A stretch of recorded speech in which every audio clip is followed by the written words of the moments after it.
muito para as negociações de contratos futuros. Gostaria de convidar à nossa tela o senhor Eduardo Boechat. Boechat, não tem trégua para o dólar, o câmbio está batendo pesado e a gente continua talvez repetindo as mesmas coisas que fizeram o câmbio chegar neste patamar. Tem uma entrevista a cada dia do presidente, o que acaba jogando mais pressão sobre a atuação do Banco Central, mais dúvidas sobre as indicações para a próxima presidência a partir de 2025. Seja bem-vindo, um ótimo dia a você. Bom dia, pessoal, tudo bem com vocês? Bom dia, Marcelo, Gabriel. Então, cara, toda semana a gente vem aqui falar a mesma coisa, né? A gente está vendo o campo das narrativas, só que o preço dos ativos não ignora as narrativas, né? O preço dos ativos não quer saber. O câmbio, a pressão em cima do câmbio porque o governo não está fazendo a parte dele, né? Enquanto o presidente da República continuar atacando uma instituição de Estado, que é o Banco Central, né? O Banco Central é uma instituição de Estado, ele ataca todo dia, tanto a instituição quanto o presidente da instituição. Enquanto ele continuar fazendo isso, ele passa a imagem para o mercado que no final do ano ele vai mudar isso, que ele vai botar alguém de confiança dele para fazer o que ele quer. E o mercado tem medo, óbvio. Muita gente durante o processo eleitoral ignorou várias declarações dadas por ele durante o processo eleitoral. Se ele ganhar, isso é retórica de campanha, se ele ganhar ele não vai fazer, se ele ganhar ele não vai fazer. E ele ganhou e fez, né? Muita coisa que a gente está vendo hoje aí, o orçamento destruído, né? Nós temos um orçamento hoje, questão fiscal brasileira é o calcanhar de Aquiles do Brasil, né? Sempre foi, mas nos último ano e meio aí de governo, né, do PT, a gente viu uma destruição maior. Tanto é que a Frente Ampla pela Democracia, que foi o que foi eleito, né? A narrativa da eleição, da última eleição foi a defesa da democracia.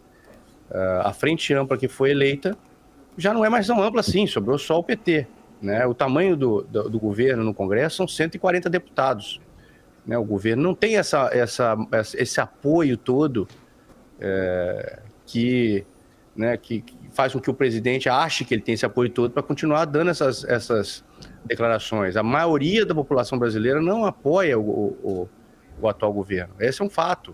A maior parte da população brasileira não apoia. Acho que muita gente acabou votando nele porque não quis votar no outro candidato, né? A rejeição do Bolsonaro, acho que acabou fazendo que ele fosse eleito. Mas muita gente que estava junto, e digo nomes grandes aqui, Armínio, Meirelles, Malan, já pularam fora do barco, né? Já semana estamos fazendo aí, ontem, né, fizemos aí 30 anos de Plano Real, várias declarações em linha com o mercado.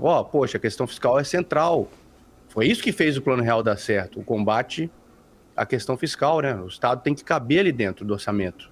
Temos que gastar somente o que nós podemos gastar. Que isso não está sendo, né? Foi colocado de lado nesse último ano e meio, com mais uma narrativa de que não é gasto, que é investimento. Muita gente acaba entrando nisso, né? Mas basta você pegar o número do orçamento, você vai ver que não, que o número está lá, a letra fria ali do número ali é muito cruel. Nós temos uma condição explosiva dentro do orçamento, que o governo, ao invés de atacar essa condição explosiva dos gastos, ele foi na vertente de arrecadação. Só que a população, o empresário, o contribuinte, pessoa física, não aguenta mais pagar imposto. Então a gente vive essa briga dos dois lados. Ontem mesmo à noite, né, a gente teve o Haddad dando uma entrevista para tentar apaziguar um pouco ali as coisas, tentar jogar, né, uma água fria na fervura ali e tal, para falar com o mercado, pessoal, não é assim, calma. Mas a preocupação dele, o número de arrecadação vai vir muito forte. Poxa, temos que olhar os gastos, né? Enquanto eles não tiverem esse diagnóstico, e para mim não parece claro que eles têm esse diagnóstico, a gente vai continuar vendo problemas aí no mercado no curto prazo. Perfeito. Inclusive, sobre essa entrevista de Fernando Haddad, tem alguns pontos, e dos principais deles é que Haddad tem uma reunião com o Lula na quarta-feira, no caso, dia de amanhã, para discutir justamente essa questão econômica. Durante essa entrevista, ele mencionou justamente que alguns dos temas serão dólar e gastos, ou seja, câmbio e gastos para esta reunião com o Lula. Ele mencionava justamente, parece que essa narrativa ela é propagada e atribuída ao mercado, mas Fernando Haddad está comprando um pouco desta ideia, dizendo que a desvalorização do real contra o dólar foi maior do que os pares, é maior do que o restante das moedas, isso foi dito por Haddad em entrevista, e que a arrecadação de junho vai vir melhor, de julho, perdão, vai vir melhor do que o esperado, justamente este ponto. Ó, a arrecadação vai surpreender. O desempenho do real ele está abaixo do restante das moedas. E ele também diz, em alguns momentos, que a questão é referente a alguns ruídos de comunicação e que o governo vai ter de acertar estes ruídos, acertar essa comunicação para evitar essa desvalorização à frente dos nossos pares. Boechat, a gente realmente vê um real caindo frente ao dólar mais do que o restante das moedas. Até gosto de fazer esse exercício. Vou colocar aqui na minha tela o ranking de moedas do Profit e eu separo aqui o dólar comparado às outras moedas nos últimos 3 meses. Se a gente pegar os últimos 3 meses, dá para ver que o real brasileiro é a pior moeda. De 22 computadas por aqui, o real brasileiro está lá na 22ª, justamente a última colocação, 10,70% de desconto. No ano, cai mais de 14%, quase 15%. Só ganha, perdão, aqui das últimas 3 colocações. O real brasileiro está abaixo de peso mexicano e iene japonês.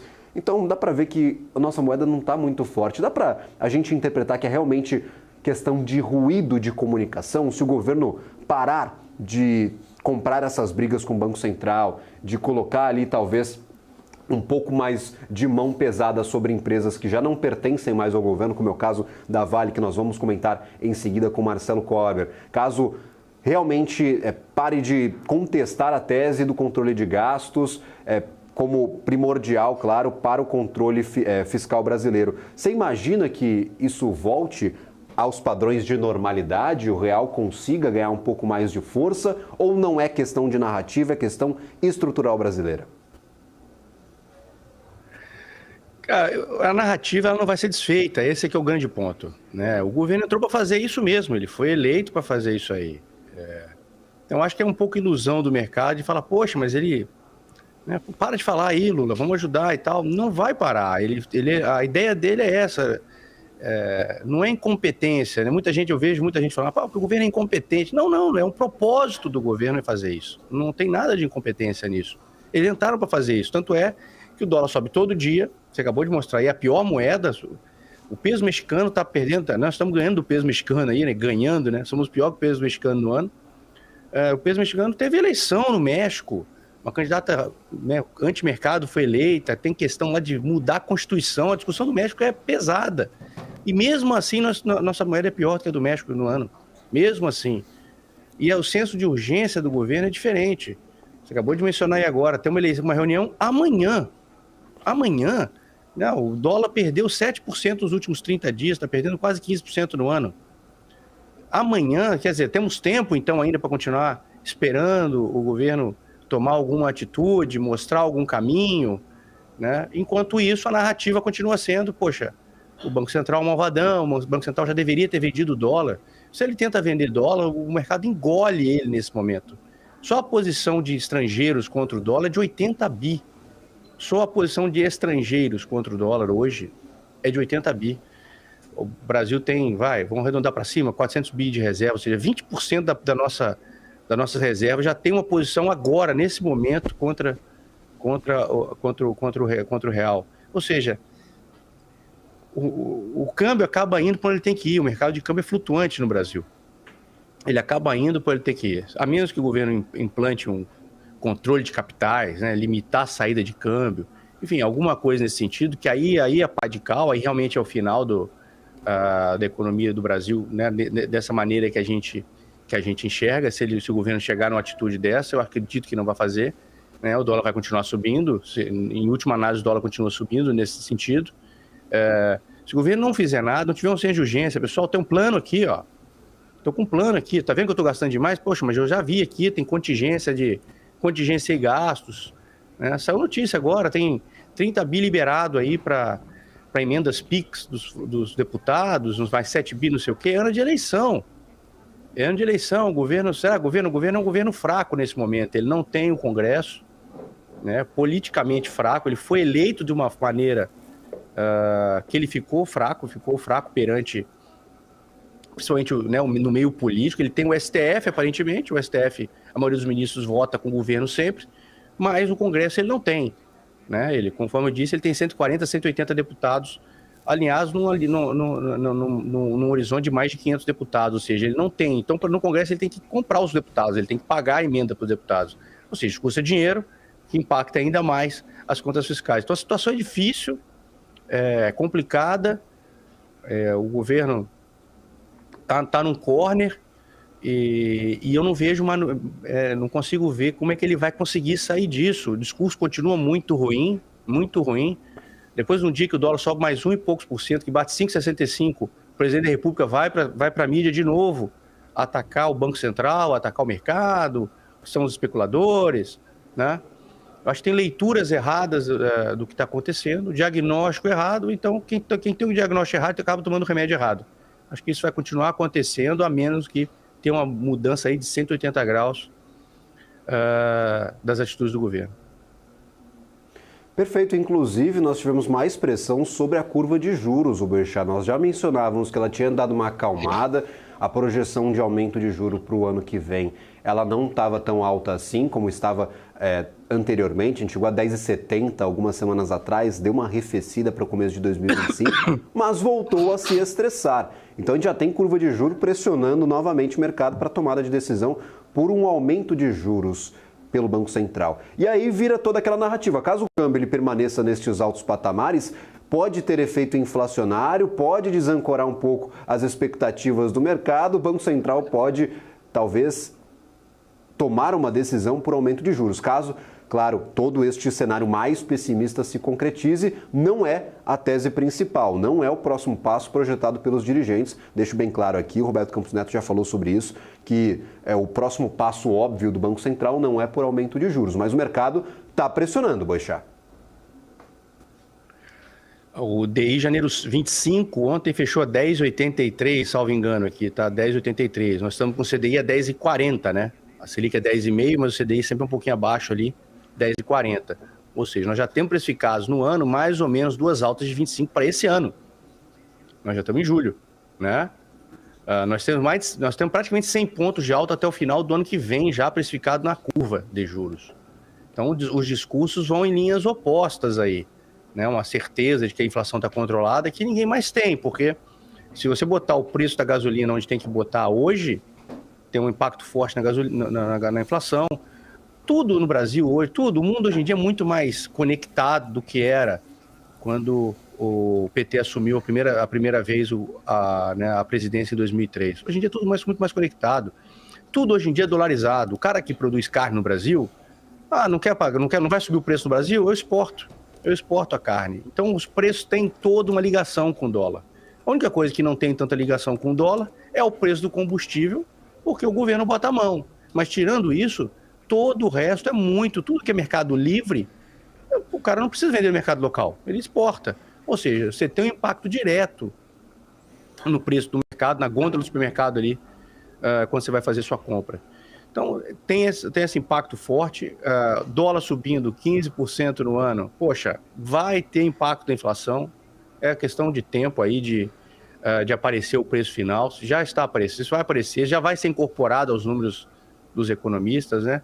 Vai vir expectativa de inflação mais forte para esse ano, final desse ano e para o ano que vem. E o Banco Central age em cima disso. Poxa, está subindo a inflação, expectativa de inflação, ele vai ter que subir juros. Falta de credibilidade, né? Os NTNBs ontem já estão chegando a perto de 7, IPCA mais 7, imagina, IPCA mais 7. O investidor no Brasil ele ganha 7% de juros real sem fazer nada. Para que alguém vai trabalhar? Para que alguém vai investir? O governo tem que criar condições para que esse dinheiro volte para a economia. Não que ele pegue todo o dinheiro disponível para a economia para ele, né? Que é mais ou menos o que está acontecendo. Ele fica deficitário 1 trilhão por ano. 1 trilhão por ano a mais de dinheiro que ele tem que tirar da mão de pessoas que estão, né, tentando empreender para ele pagar juro, porque ele precisa se financiar de alguma forma. Ele vai se financiar com dinheiro com dinheiro disponível no mercado, com a poupança das pessoas. Enfim, bastante coisa errada, muita coisa para a gente analisar, muita coisa para ser mudada, e que esse discurso beligerante aí, de Banco Central, mercado, o mercado só quer o dinheiro para os ricaços, eu estou aqui para defender os pobres. Isso não leva a lugar nenhum. Né? Essa retórica é antiga, ela não, sabe, não tem mais espaço no mundo de hoje em dia um negócio desse. O mundo de hoje em dia é muito mais conectado, a gente tem que estar muito mais esperto. O país, como país, o país tem que criar condições para a gente poder gerar renda, gerar emprego, e não é via assistencialismo. Maravilha. Senhor Eduardo Boechat, seja sempre bem-vindo. Muito obrigado pela participação de hoje. Obrigado, pessoal. Desculpa aí né, mas acho que é o que está acontecendo, infelizmente. Desculpa o pessimismo de curto prazo aí, mas acho que infelizmente é o que está acontecendo. E se nada acontecer, nós continuaremos vendo o dólar subindo aí no curto prazo. Vamos lá, vamos em frente. Maravilha. Valeu, pessoal. Bom dia. Vamos em frente. Terça-feira, senhor Eduardo Boechat, tem mais semana pela frente.